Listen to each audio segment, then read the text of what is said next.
देशामध्ये 632 लाख हेक्टरवरती रब्बी पिकांच्या पेरण्या, पाण्याची चांगली उपलब्धता आणि यंदा देशामध्ये अपेक्षित थंडी सुद्धा पडल्यामुळे यंदा उच्चांकी गहू उत्पादन होण्याचा अंदाज।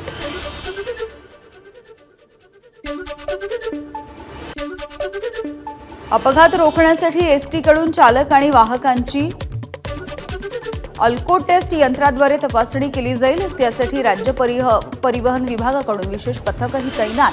चालक किंवा वाहक मद्यपान केलेले आढळल्यास कडक कारवाई सुद्धा होणार। राज्यामधल्या 6 जिल्हा परिषद आणि 44 पंचायत समित्यांवरती प्रशासक नियुक्तीच्या संदर्भात अधिसूचना जारी।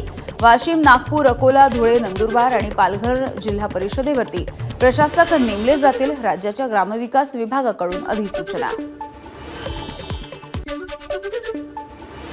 राष्ट्रवादीचे आमदार संग्राम जगताप यांचं आज रोहित पवार यांच्या मतदारसंघामध्ये आंदोलन।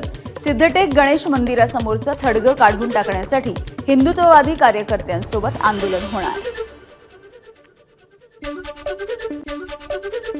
विदर्भामध्ये ऑगस्ट सप्टेंबर या महिन्यामध्ये अतिवृष्टीमुळे शेतकऱ्यांचं मोठं नुकसान झालं होतं। नुकसान भरपाईपोटी 386 कोटी 23,48,000 रुपयांच्या प्रस्तावाला राज्य सरकारकडून अंतिम मंजुरी नाही। शेतकरी अजूनही प्रतीक्षेत। एबीपी माझा, उघडा डोळे बघा नीट।